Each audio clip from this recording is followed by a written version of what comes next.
UFC Vegas 79. These are the full card predictions and the betting breakdown. Main event, Rafael Fiziev versus Mateusz Gamrot. Looking forward to talking about each of the matchups on the card. So make sure you guys smash that like button. If you're new to the channel, subscribe.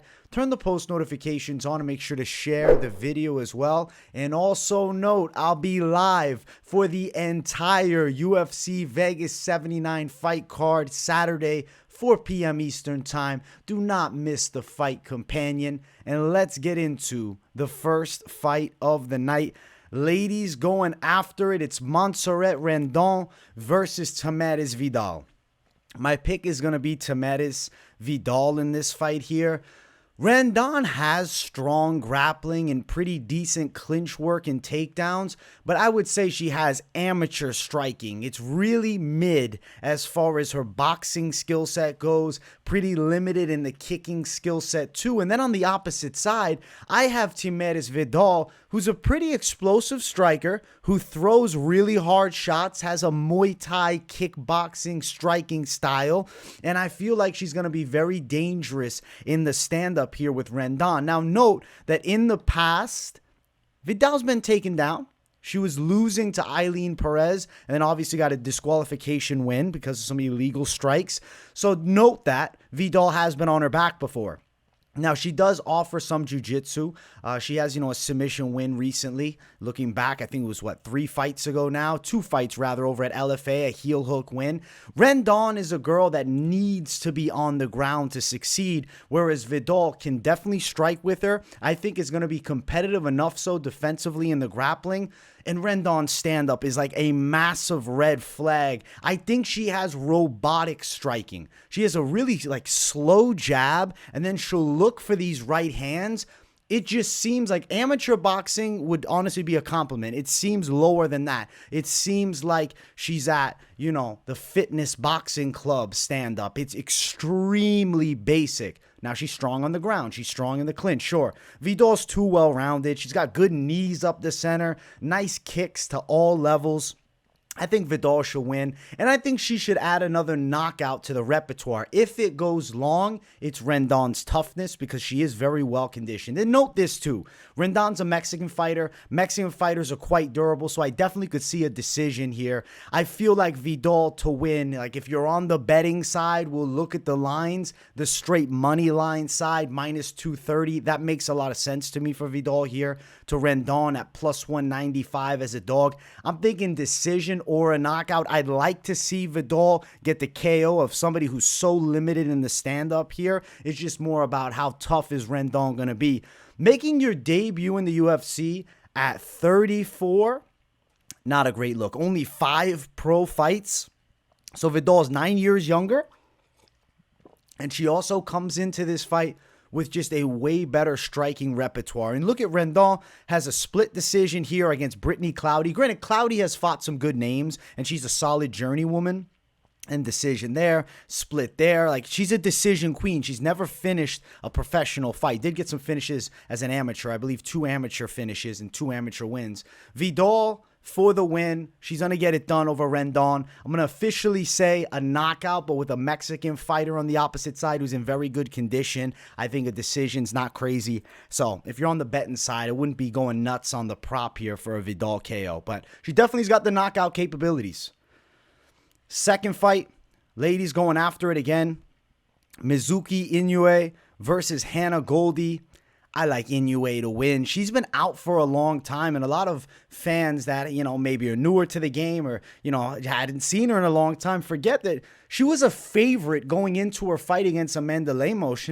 She's a solid mixed martial artist. She has a pretty proper stand-up game. I'm picking Inoue to win this fight. I'll make sure to tell you guys right out the gate. She's got good boxing style with a high guard. Not a lot of punching power, really, but does slip with some solid hooks. I will say Goldy is absolutely jacked, suspiciously jacked. But I checked USADA because I had to make sure. She has been tested, I believe, 5 times this year. So, hey, clean athlete, but holy shit, the physique on her, if the fight game isn't working out, women's bodybuilding, you might be looking at a future Miss Olympia because she's built like an absolute freak. Now, kickboxing-based striking style. She does have some punching power, but her head sometimes is there on the center line, and she can be quite stiff at times because she's so jacked. Now, granted, this fight is at 115. Note the last time we saw Hannah Goldy, she was knocked out against Molly McCann. It was a while ago now. It was about a year ago. I feel like Inoue is going to be too well-rounded. I think she's going to have probably the better boxing technique, though she is at a disadvantage in the physicality, which is, a relative concern because Goldy's really strong. It's just Inoue's technical game is better. Note that Inoue is kind of the queen of arm bars. She has 8 armbar wins. She also has 1 rear naked choke. 9 victories of her 14 wins are submissions. Now, Goldy is not a girl that's going to be easy to tap out. As jacked as she is, as strong as she is, wouldn't be crazy for her to last the 3 rounds. So I think Inoue to win by a decision is going to be the official call. But that armbar is something that's popping in my head. I don't know. We'll see later in the week when they drop all the prop lines for the betting side, because I'm curious if Inoue is going to be at big plus money by submission. And with the live threat of the armbar, especially if it's at big plus money, that could be like a good degenerate little sprinkle prop bet. Now, as far as the money line odds, of course, Inoue is going to be the favorite here. She's minus 260. And then on the opposite side, Hannah Goldy is plus 220.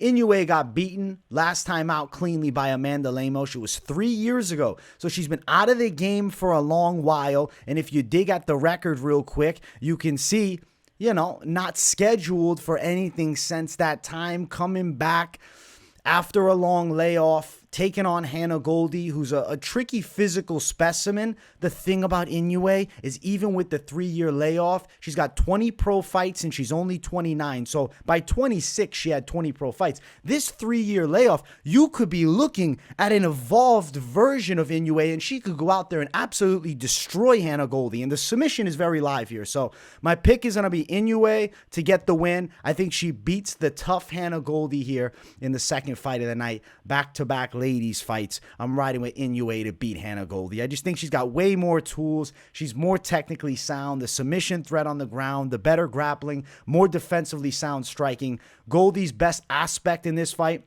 she got some pop in her hands, and she's jacked as fuck, and she's strong. So let's keep running up. And the next fight is a heavyweight matchup. Big boys going after it. It's Jake Collier versus Mohammed Usman.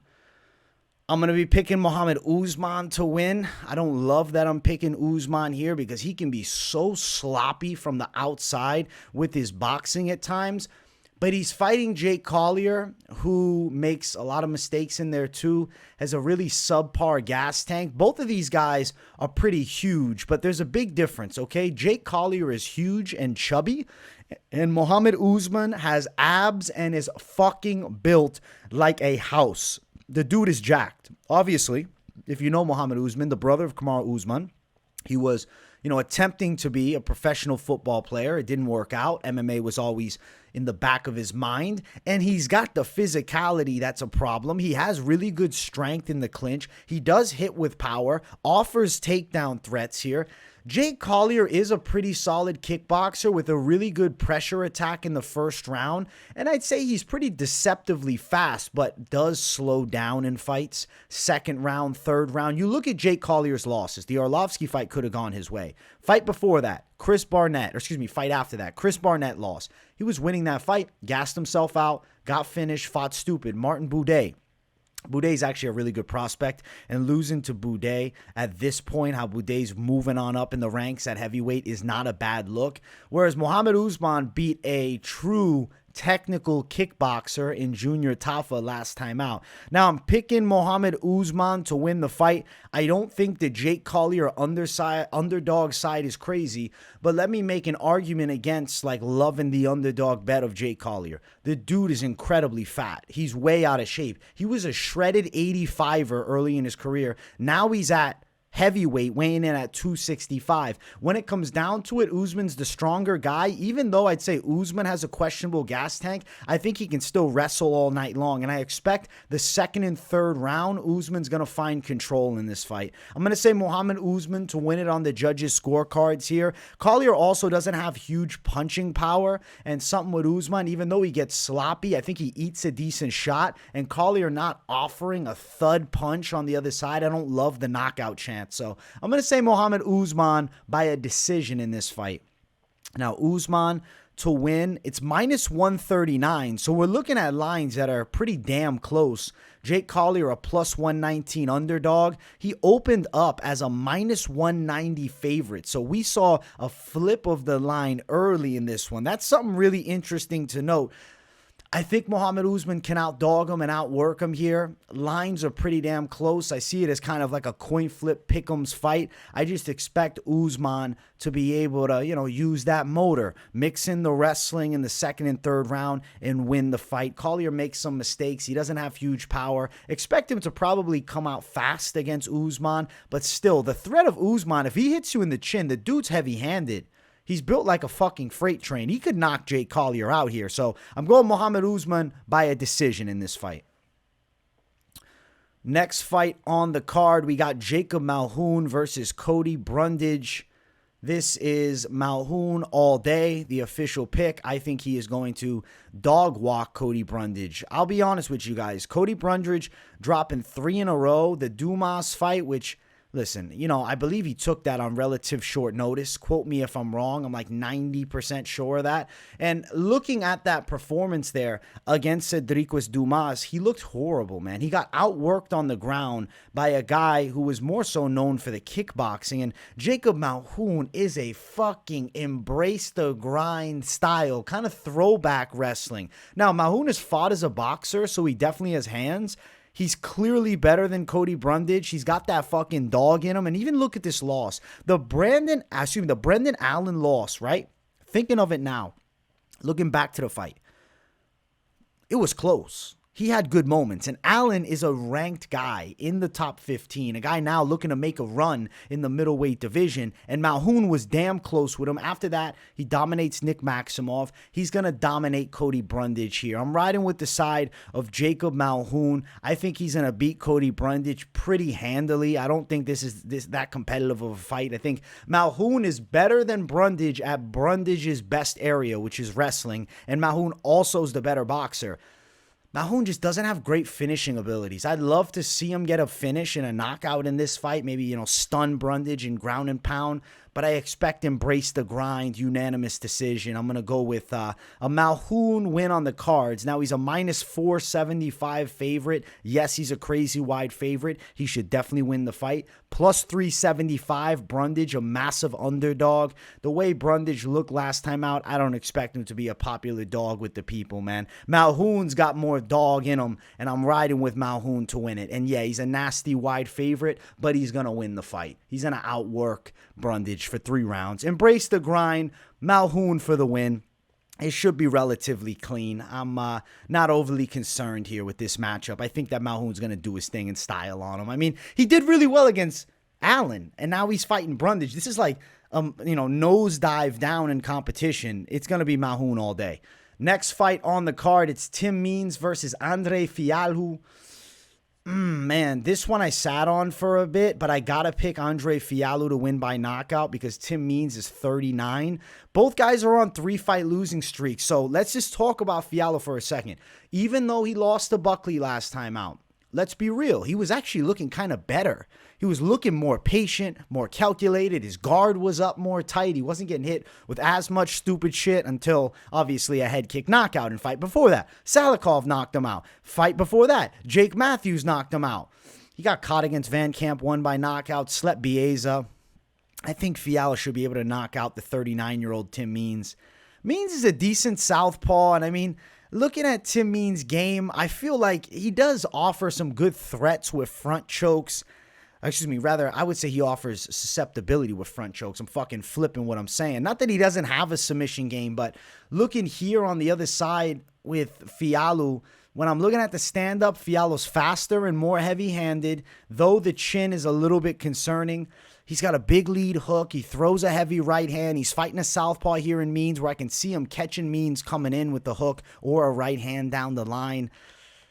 Fialho's looking more poised and calculated. He's 10 years younger than Tim Means, which is a positive factor. He's 2 inches shorter with only a 1-inch reach disadvantage. The age difference is a real factor in this fight here, man. Tim Means dropping 3 in a row, and we can take positive things away from the Max Griffin split decision loss, I guess, but I don't know, man. I feel like Tim Means could be the Kyle Nelson of this week after, Nelson just beat Padilla on Saturday. Definitely possible, but he's 39, Fialho 29, still improving, Killcliff FC guy.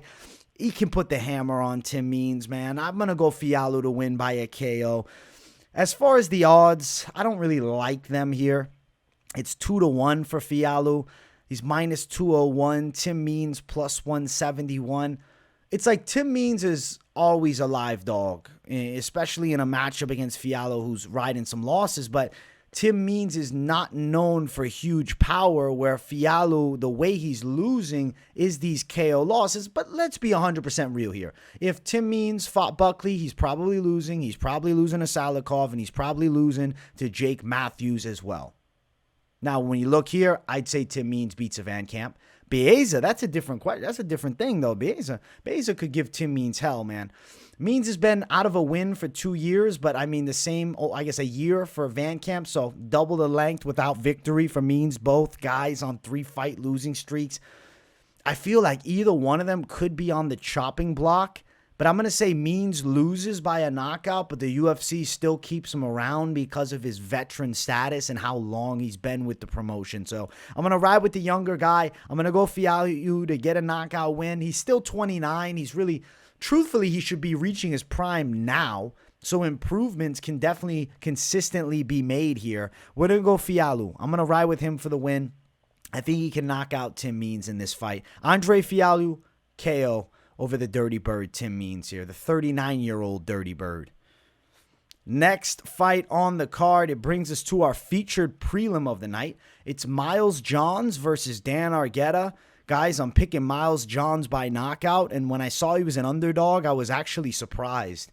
I thought he'd be a, minus 190 favorite, kind of what the lines on Tapology here have placed for Argueta. I thought it would be flipped, so seeing that Johns is the dog, I was like, damn. I thought he was the favorite. I was picking him to win. Before I make the picks, I like to fucking, avoid the betting lines for the most part. Specifically in a matchup like this, I think Miles Johns is so live for a knockout. He's a good wrestler, and Argueta's strength is going to be the wrestling skills, but it's not like he's, straight Dagestan. It's not like he's Bo Nickel either. Yeah, Argueta's got good pressure wrestling. He's got strong takedowns. He's got a submission game from the top. I mean, he probably was going to finish Ronnie Lawrence, but then the ref jumped in, so it's a really unfortunate no contest. And now they throw Miles Johns, who offers wrestling, but also big power in his hands. Miles Johns is a massive overhand punch, dangerous uppercut. He's got a light bounce in his style, and he's very explosive. He keeps his high, tight guard up. Argueta's going to look to probably engage in the wrestling here, but what happens when the wrestling isn't effective and Johns is able to stop a lot of those takedown attempts? Now we got striking between these two. I'm not confident that Dan Argueta can stand up for 3 rounds with Miles Johns. I mean, the positive aspect of Argueta's stand-up is going to be he fights out of that southpaw stance, but I think Johns is putting the hammer on him. I'm going Miles Johns by a KO. I think that Johns is like consistently forgotten about. Dude, he's 13-2. He's got a really good record, and he's got impressive wins. Knockout here, knockout there. Decision over Vince Morales, who's a good striker. This matchup, how I'm seeing it, it's Argueta failing takedowns and then him getting knocked out on the feet. I'm going Miles Johns for a KO, man. As much as I think Argueta's got a good wrestling game, this type of matchup with a guy that can wrestle and a knockout puncher, it's going to be trouble for him. So give me Miles Johns for a KO. I'm riding with the underdog in this fight right here. Let's look at the lines. Plus 143 for Miles Johns. That's a wide tag, man. If you want to call this fight even, that's one thing. I thought Johns would be the favorite. Argueta's a minus 163 favorite, and I get it. Even though it's no contest to Ronnie Lawrence, but that was like a huge performance. Like, he was whooping Ronnie Lawrence's ass. Granted, Ronnie Lawrence has said he's not fighting anymore because he's dealing with some, personal issues and injuries, Some health issues, I should say. I think Miles Johns is putting Dan Argueta out. I'm going with Miles Johns. I'm going with knockout win. I think he can beat Dan Argueta in this fight here, match the wrestling, and exceed the stand-up game. Johns is an underdog. KO win. Let's keep running up. Let's jump to the main card. If you guys haven't yet, make sure you smash that like button. And if you're new to the channel, make sure to subscribe. It's Charles Jourdain versus Ricardo Ramos in a fight that I will tell you guys straight out the gate is a coin flip matchup. I'm going to pick Charles Jourdain in this fight because I believe he's going to be a little bit faster than Ramos, specifically with the hands. I feel like when Ramos, too, you have very questionable fight IQ. I remember some fights back. He's doing this behind the lead leg kick. Like a side leg kick behind the lead. I'm like, what the fuck is the point of that technique? Now, Ramos can be extremely creative with his striking, and I think that he's a fun fighter to watch. And I don't know, I've kind of compared him at times to Charles Oliveira a little bit. He kind of looks like him, but just without the submission game. He's a good fighter with a capoeira background, and capoeira fighters by nature are going to be very comfortable with spinning attacks. But what's crazy is I don't know how much is even in this fight because Ramos weighed in at 154 to fight Austin Lingo. Previously, Ramos was a bantamweight at 135, and then he weighs in like a lightweight to fight Lingo at 145, and that fight was scrapped. Now he's rebooked against Jourdain, which is a step up in competition. And it's just a bigger opportunity. It's odd. He's kind of being rewarded for a weight miss. I don't get it. Now, I feel like on the side of Jourdain, I like the southpaw stance. I like the explosiveness. Both guys, I would say, are pretty solid in the grappling. I would have to say Ramos might have the better takedowns, but it's not like Jourdain is a guy that's going to be getting grinded out by Ramos for 3 rounds. I think that Jourdain, even if he's down, can definitely scramble back up to his feet. I think he does that fairly well. He's going to have a little more hand speed. He definitely has better combination punches. He fights out of the southpaw stance. You got 2 really skilled prospects facing off. Looking at Ramos, right, a year ago is when he knocked out Chavez, and then the Tuhugov loss, which was honestly a bad look. Algeo win. Lerone Murphy knocked him out 3 years ago, and then he beat Garagori, who got cut from the promotion almost 4 years ago. Now, you look at Jourdain, though. 4 months ago, he whipped Kron Gracie's ass, and let's be honest, though, Kron Gracie there looked more limited than we could have ever expected. Lost to Nathaniel Wood, 3 hard rounds. I thought he could have got the win over Shane Burgos a year ago. Lando Venata submission, that's a big win, beating Andre Ewell. I'm going to say Charles Jourdain gets him on the scorecards in a competitive, high-level kickboxing fight. I'm excited for this matchup. I think it's fireworks. And it's a close one, though. I'm telling you guys out the gate, it's a bit of a coin flip. I really believe that. Minus 135 for Jourdain is the favorite. Ramos, the plus 115 dog. I think the lines are right to be this close. I could see him even closer as the week goes on. Looking at open, Charles Jourdain was a plus 145 underdog to Ramos as a minus 165 favorite. Lines have completely flipped now. So if you didn't get Jourdain early, you're not getting a great line here, playing him at minus 135. As far as the fight goes, I think Jourdain outworks him. Wins 2 out of the 3 rounds. Gets himself a decision over the very creative Ricardo Ramos and what I think is going to be a pretty good fight. We're going with Jourdain to get the win. I'm riding with Canada over Brazil to start the main card off, but I'll guarantee you it's fireworks in this matchup. It should be an excellent fight. Next fight on the card, it's Bryan Battle versus AJ Fletcher in a bit of a freak show fight. I'm picking Bryan Battle to win. Let's look at something real quick. 67-inch reach for Fletcher. 77-inch reach for Bryan Battle. That is a crazy disparity. Crazy disparity in the reach. I feel like Bryan Battle, his stand-up game is actually quite good at this point, especially at 170. He's a long and rangy kickboxer with nasty high kicks, does have some knockout power in his hands. Obviously, he knocked out Gabe Green with 1 hook, which was badass as fuck. He missed weight for that fight, so a little bit of a concern, right? Hopefully, he's got everything under control as far as his weight cut goes. Also, Bryan Battle has got good wrestling and a solid submission threat, which I think is a very positive attribute to bring into this fight, man. He strangled Andre Petroski on The Ultimate Fighter, the season that Bryan Battle won. And look at Petroski's ground game at 185. Petroski's a dangerous fucking guy on the floor. So if Bryan Battle can tap somebody of that caliber, I can imagine him tapping an AJ Fletcher. Fletcher's a strong kid, but I will swear it up, down, and all around. If he could get to 155, he could do substantially better. 170, he's a jacked guy for sure, but he's got short arms, man. So in the striking, he's at a huge disadvantage of the reach. And then the length of the arms by Bryan Battle, I think, make chokes very live for him here in this fight, man. I'm going to say that Bryan Battle wins this fight. I'm thinking a submission win. As far as the betting lines for it, Battle is minus 170. He opened up at minus 160. Fletcher plus 145. I think Bryan Battle at minus 170 is a steal. I think he should be a minus 250 favorite in this fight. I really think he's going to beat AJ Fletcher handily here. I mean, Battle's the Ultimate Fighter winner. He's on fire. He went 3 rounds with Rinat Fakhretdinov, who killed Kevin Lee in a minute.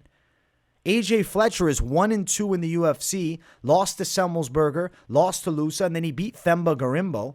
It's Bryan Battle all day. Confident call. Bryan Battle for the win. I'm going to call submission, but the money line, if you're on the betting side, is absolutely the A side here. Bryan Battle to get done. He's beaten AJ Fletcher. Submission, the official method of victory call. I think he strangles him here. Battle's too long, too dangerous from the outside, and also brings too much of a threat with the grappling. AJ Fletcher hits hard. He's athletic. He's got some nice hooks. He can grapple too.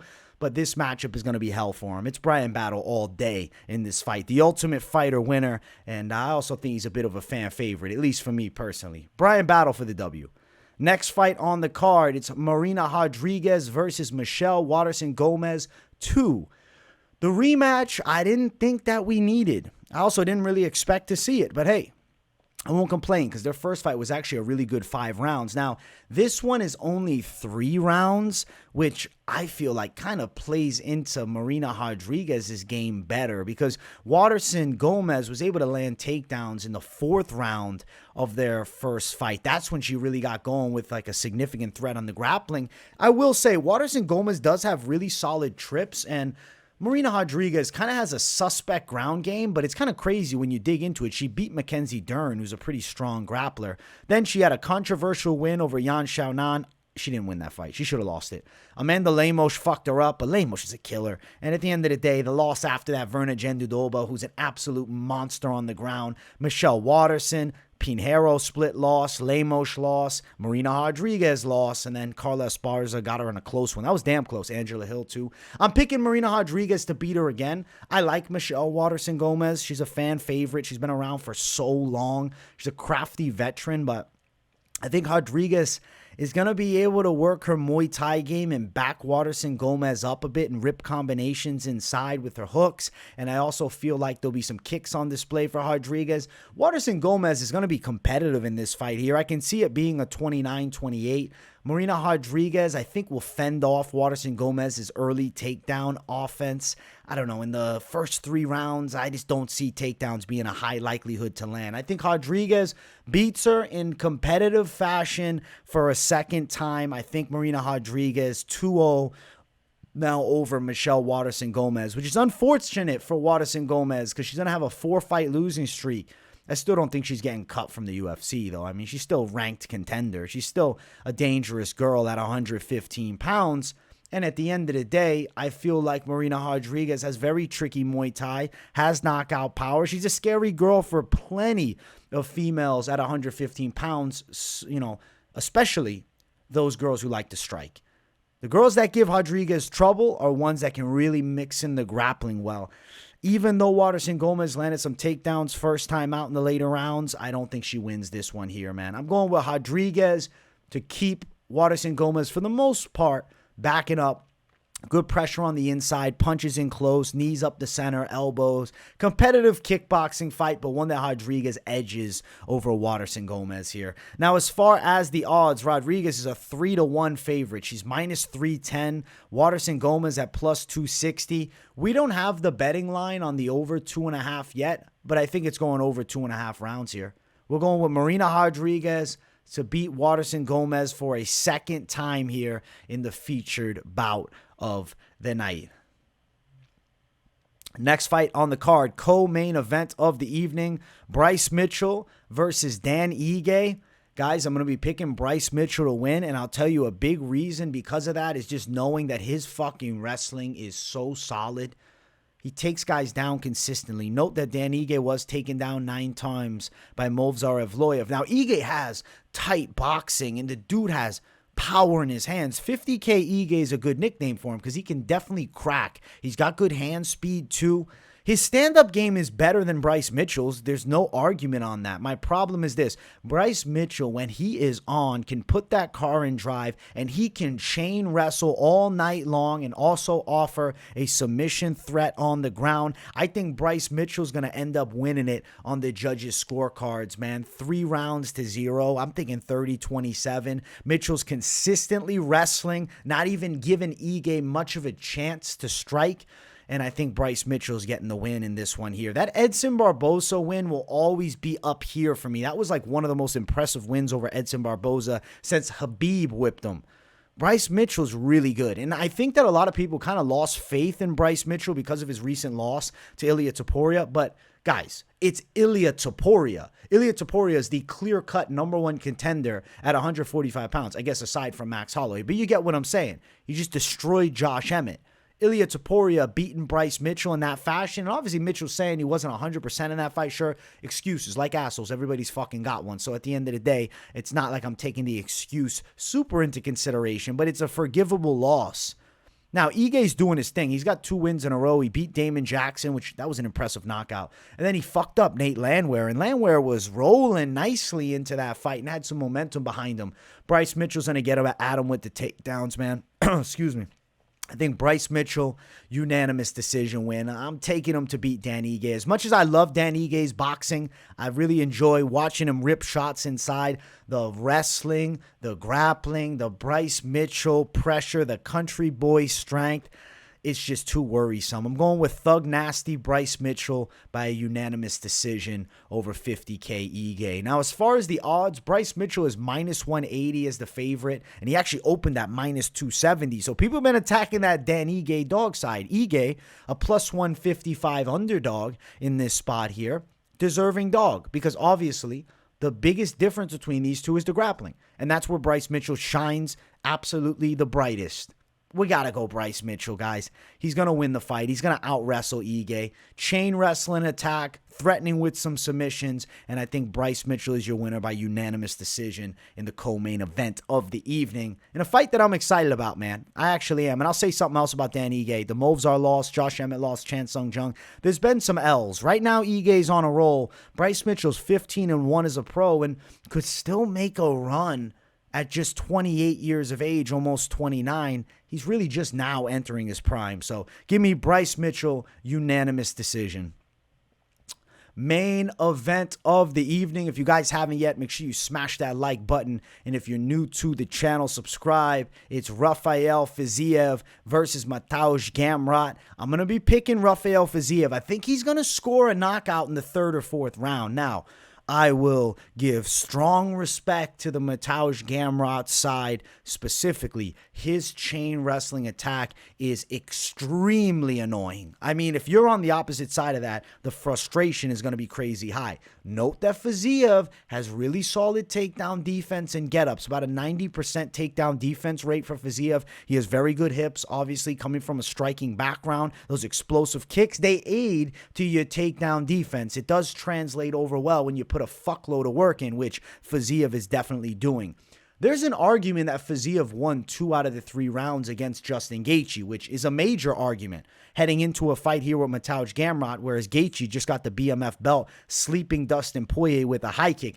Fiziev is still a perennial contender. Now, it's not that Mateusz Gamrot isn't, but let's dig into Gamrot's past few, okay? Specifically, the Arman Tsarukyan fight, which was a controversial decision win, and then Beneil Dariush beat him and was able to stun him in that fight as well. It was chain wrestling, though, and Fiziev, though, you know he's prepared for the chain wrestling attack here.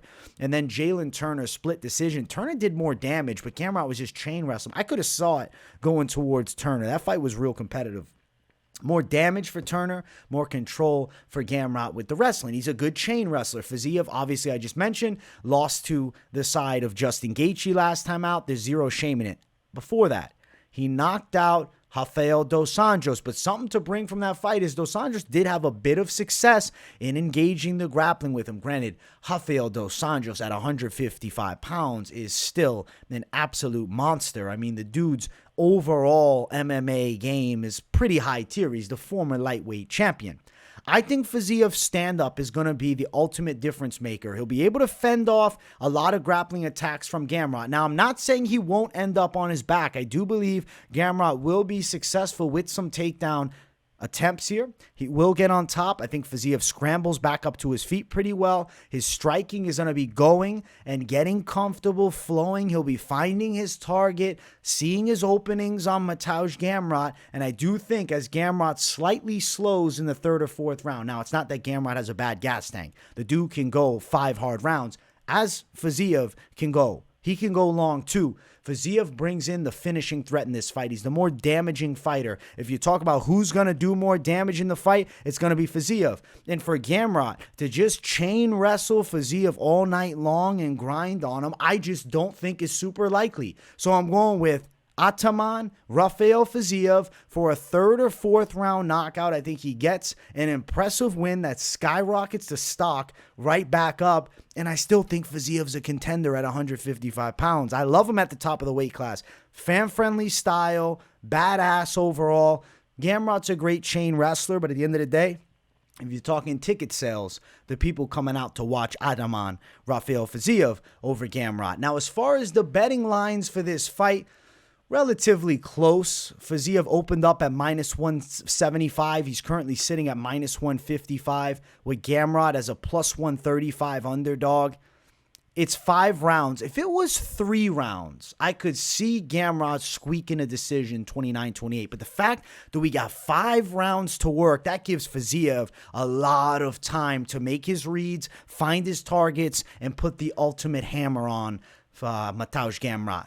Fiziev's body kicks are really dangerous too, so note, even though there's a significant wrestling threat on the other side, I can still see Fiziev getting some fast kicks through the guard, maybe Gamrot catching a couple, backing Fiziev up against the cage, maybe tripping him, Fiziev popping right back up, landing big punches in close. When you look at the striking, the way more dangerous guy is Fiziev, and I think that is the ultimate difference maker between these two. The finishing ability way higher with Fiziev in this matchup here. So we're going Fiziev by knockout. He beats Mateusz Gamrot in the main event, and he's still a top-tier perennial contender at 155 that I can't wait to watch some more. I'm actually really excited for this main event right here because I love the clash of styles. Grappler versus striker in the purest sense of it. It's just at the end of the day, Fiziev has good grappling defense. Gamrot, okay stand-up. For sure, he's a decent enough striker, but levels below the absolute masterful kickboxing game of Fiziev. So we're going Rafael Ataman Fiziev to win by knockout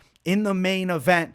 And let's get him back in the upper echelon at 155 pounds. Guys, that is UFC Vegas 79. I cannot wait for it. I'm excited. Definitely let me know what you thought of the picks in the comments down below. I'm curious what you guys are thinking. Throw me some of your favorite picks on the card. Much love, my people. Make sure you guys smash the like button if you haven't. And if you're new to the channel, subscribe and turn the post notifications on. Don't just leave them on personalized. Put them on all so you don't miss a video because I got daily content dropping on the channel and you do not want to miss any of it. Much love, everybody. And also, if you're in those comments and you got nothing to say, but just enjoy the content, as always, drop a W in the chat to boost the algorithm for your boy. Much love, everybody. I appreciate you all tuning into the show, and I will see you all in the next one. Peace, guys.